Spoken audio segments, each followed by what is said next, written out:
Hello, what's up? I just want to do a little bit of an intro over here.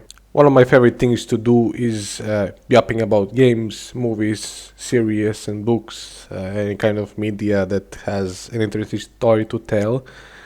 So that is why I decided to start with playing some games, mainly because I don't really have friends with the similar taste and interest as I do. So I just wanna go ahead and play and yap about the decisions I make and why I make them, and talk about why I like or dislike some pieces of media and some games specifically. I'll be starting with one of my favorite games, which is The Witcher 3. I'll be going through the main story and doing a bunch of side quests, probably even more so than the main quest, because I think that is the stronger side of The Witcher and CDPR. So I'll be explaining my decisions in these quests, because most of them are kind of like supposed to be morally gray. You decide between like two bads, so why I think one bad is better than the other one. And also probably with the interesting monsters, I'll be doing a bit of research before and telling you about them, where are they from, and what is interesting about them. I had not read all of the books so far. I'm still going through them, read only the first two, so I know it's probably a crime playing through kind of the end of the story without knowing the full context, but I played this game multiple times and I watched a bunch of lore videos, so I know a big part of it, probably not all of the details, but yeah, bear with me with this one. But enough yapping, let's go.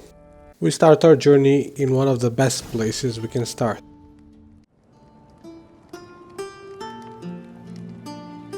It wasn't meant to amuse. Here we get to meet our first important character, Yennefer's ass, or Yennefer. She is, at least I would say, the main love interest of our main character Geralt, and they have a long on and off relationship starting from the first book, and if I had to summarize their relationship, this GIF would probably do it best. She is also a sorceress, but more on that later. After struggling with our first and probably one of the hardest missions in the game, leaving the room, See, I thought Ciri could stand to wait a little longer. It's uninstructive, not to mention unreasonable. I don't want to be reasonable. we get to meet some of the other important characters. Starting with Vesemir, who is pretty much our adopted father and the same as us, a Witcher. Ciri's disappeared somewhere, of course. Then we have Ciri, who is not a Witcher and is our adopted daughter with some special power. Wrong. Now I see why you were so eager to practice. Strike.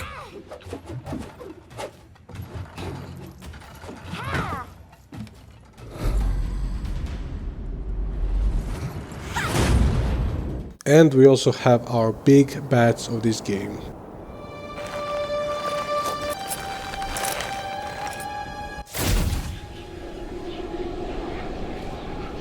Vesemir.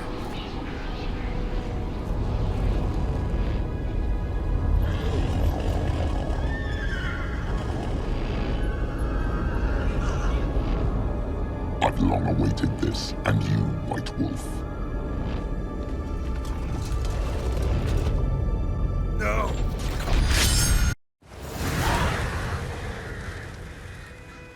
So, yeah, it was all a dream.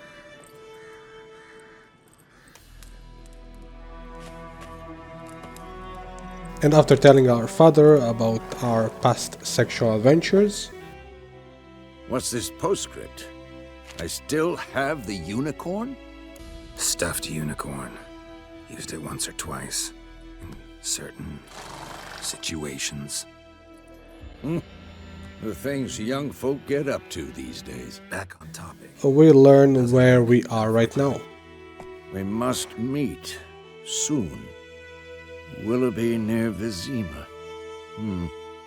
We are on our way to meet with Yen, who we didn't see in a long time, from even before the first game, which is set after the books. Our first stop in Willoughby is of course a tavern. We are there to get some ale and I guess some info on Yen or something. We also learn that the Witchers are not the most welcome kind.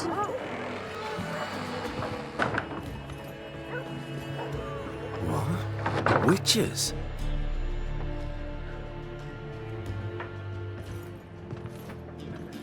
I'll not drink with Weaverlaw's freaks. I guess now is as good of a time as any to tell you what Witchers actually are. Witchers are technically humans, but more precise, young boys taken, bought or maybe abandoned by their families. They are then taken to Kaer Morhen and they are trained and eventually injected with a bunch of chemicals / mutations and changed into a Witcher.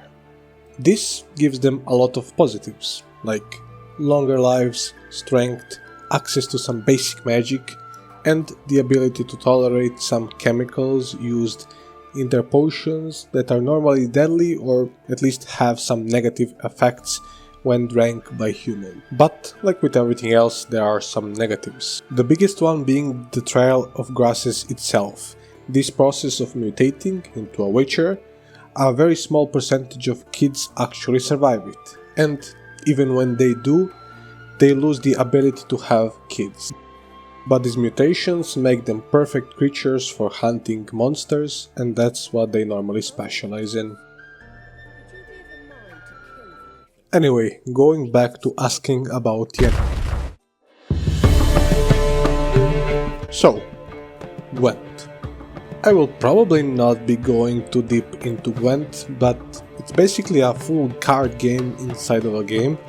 Since I already know how to play it, I clapped the cheeks of the tutorial guy, and we now actually proceed to search for Yennefer. We end up talking to a not at all suspicious guy who will definitely not show up later.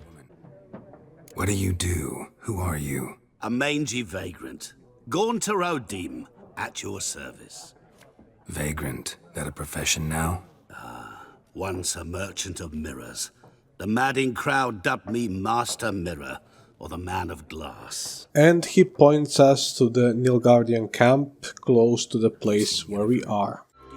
Well, time for another info dump, I guess. Nilfgaard is a kingdom in the south of the continent. The continent is the name for the known world in the Witcher universe.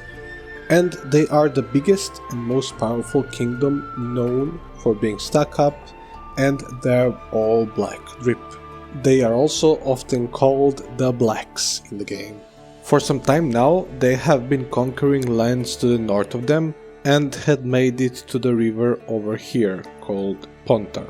This is separating them from the yet unconquered lands of Redania, Temeria and Kedwin, which have united against them. Witchers, though, being independent from any country and human conflict, have no sides in this war.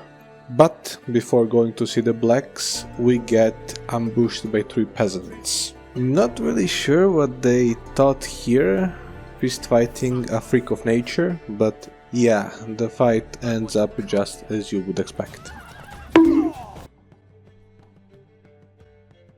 First thing we see from Nilfgaardians is the leader of this camp talking to a peasant and trying to make himself seem friendly and on the same level as the peasant, but we'll see if that stays the same later. How much grain will your village give? Whatever you say, Your Excellency. Look at my hands. Look. See the calluses? These are not the hands of an excellency, but of a farmer. So we speak peasant to peasant. How much can you give? 40 bushels. There'd be more, sir, but our lads, the Temerians, that is, took from us earlier and... You will give 30, and that will do. Let us settle on it, and I wish to see the transport soon. Oh, thank you, sir. Thank you kindly. He does indeed have some info about Yen, but... Haven't thrown me out yet. Haven't called the guards. So go ahead. What's your price? There is a griffin in the area. Slay it, and Then I shall see what I can do. Surprisingly, our first Witcher monster is not a Slavic one. It has origins in ancient Persia, Egypt, and Greece. It is described as a half-eagle, half-lion creature. In the game, similarly, it is described as half-eagle and not specifically half-lion, but half-cat. Maybe it is staying true to the Witcher world. I'm not really sure if lions exist in it, but they are described as a pest, not really preying on humans, but loving to snack on some cows, sheep, and maybe also on an occasional shepherd. But before our fight, we get Griffin bait, and learning that it has been acting aggressive, attacking unprovoked, and that it also killed 10 of the black ones recently, we go to investigate why.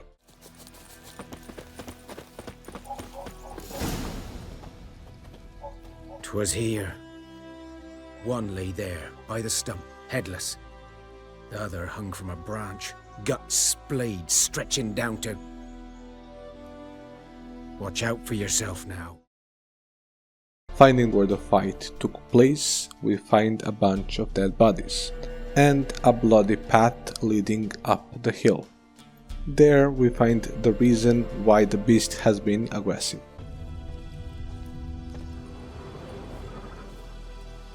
Female. Larvae in her wounds have already hatched. Been dead at least a week. Other griffin must be a male. Deep cuts over the whole body. Not a drop of blood on the beak or claws. Didn't defend herself. Crept up on her while she slept.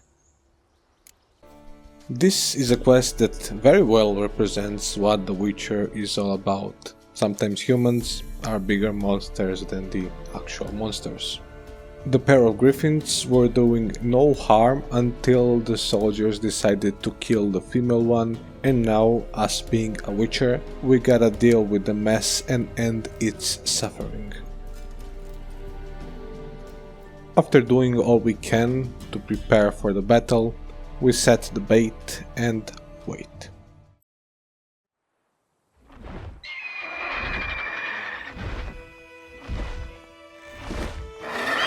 Hear that? It's close. Let's go give it a warm welcome.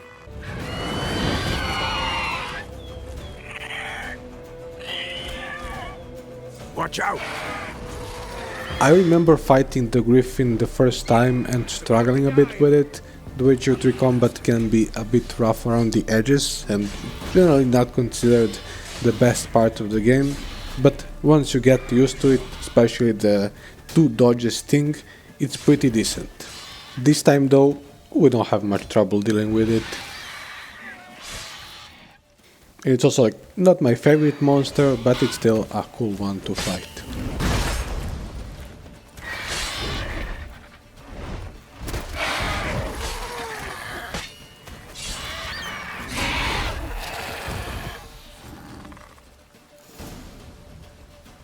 Taking its head, we return to the Nilfgaardian camp.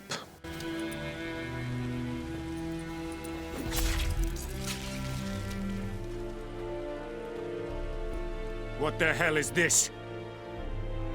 Right. You take me for a blind man or a fool? This grain is rotten. No, I didn't know. So, a fool. Damn it, you never learn. Military Codex, Article 2, Section 3. For the delivery of defective goods, 15 lashes with a knout. Make it so. No, no, no! By the gods, no! Well, who would have known? Anyway, the guy gives us the info we need. Fulfilled my end of the bargain. Your turn. Where'd Yennefer go? To Vizima. She was a day's ride from here the whole time? Under my nose? Might have said so. Yes, I might have. But you would not have killed the griffin. Tit for tat. And just as we were about to set out on our journey, Well, we didn't start it.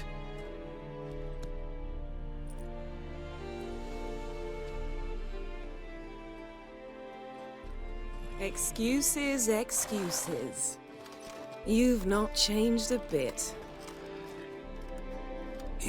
Yen? How? I received a report about a witcher who'd appeared in White Orchard. I knew it was you, looking for me. I might have waited until you found me, but... well, you know me. Patience has never been my strong suit. It's... good to see you, Geralt. I'd even embrace you.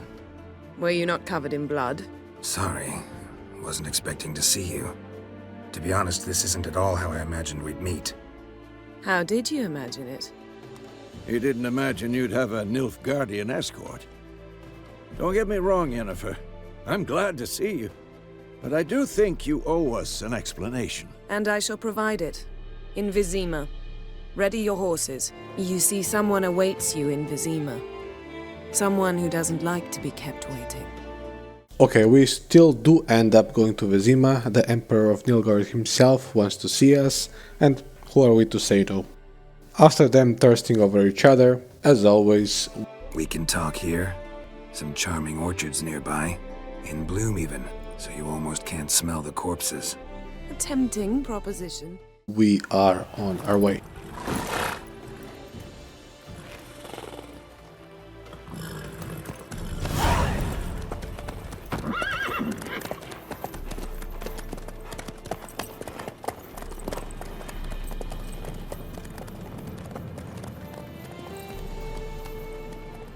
And on our way is where we end up being attacked.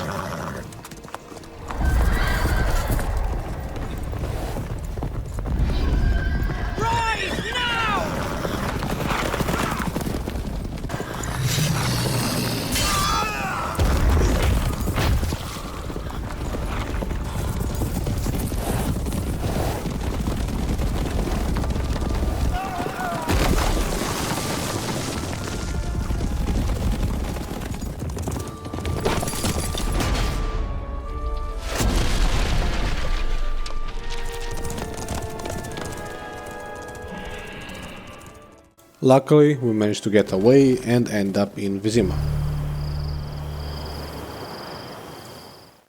We get a fresh cut and learn some proper manners when dealing with an Emperor of Nilgard, which we're not gonna use because fuck that hedgehog bastard, and we are taken to meet with him.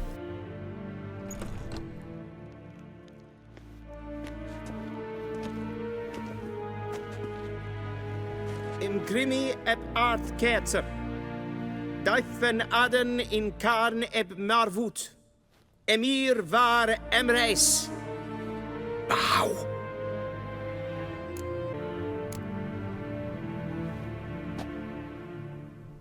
Your Imperial Oops, Majesty. that's his old look. Sorry, my bad. The order. Avellian Namen, Vatkan favort.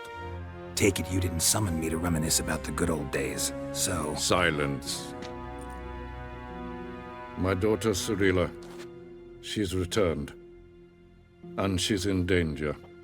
The Wild Hunt pursues her. You will find her and bring her to me. He wants us to track down Ciri, his daughter and our adopted daughter, for a reward. But since Ciri means a great deal to us, money is not really a motivator here. And while we're on this topic, let's talk Ciri and Geralt. There is a thing in this world called the law of surprise, and it means that a person, instead of paying with money or some other way, they end up owing, usually witchers, something that belongs to them but they do not know of yet. And for some reason in this world it usually ends up being a child. Before Ciri was born, Geralt ended up helping Emir, who was cursed at the time and looked like this, and he jokingly claimed the law of surprise. And of course, his wife-to-be, Ciri's mother, started vomiting right after that. At first, he did not want to take someone else's child, but they kept ending up together and having a deep connection. And eventually, she became more of a child of his than she was of her actual father. Emir sends us to Yen for some more info. Geralt, that tunic, you look positively smashing. Ugh, dying to take it off. I'd consider that a proposition under different circumstances. One I might even take you up on. But we've matters to attend to. And after thirsting a bit more, she tells us more info about Ciri. Look, that's more or less what she looks like now. Or so our agents claim. Our little witch has grown into a young lady. Explains why she can't find her, even though she's a very powerful sorceress. Emir said the Wild Hunt's after her. I'd find that hard to believe before what happened yesterday. How did they track us down? Because of me. You see, I've spent months searching for Ciri, using locating spells, haruspicy, geomancy, anything, really. I knew the Wild Hunt might sense it, perhaps even find me, but I thought I'd tricked them. Well, guess you were wrong. I've sensed them on my trail, hunting me, for some time. If not for you and Emir's soldiers, they'd have gotten what they were after. I can't risk another encounter like that. It's time to put away the magic, turn to more traditional methods. To the best tracker I know. You must find her, Geralt. Before the Wild Hunt does. The Wild Hunt? What could it want from Ciri? I've no clue, Geralt. Might have written them to ask, but I don't have their address. I know as much as you do. It must be about her blood. Her gift. As for what the Hunt wishes to do with that gift, I'd prefer not to think about it, really. And where she was seen. So where's Ciri been seen, exactly? In two places. Velen and Novigrad. The trail in Velen is most promising. You should make that your first stop. Ask for a merchant named Hendrik at the inn at the crossroads. One of the Emperor's agents. He should get in touch with you. So now we have our main quest of the game, finding Ciri. And next time we will start that quest in Velen with one of the most memorable quests in gaming.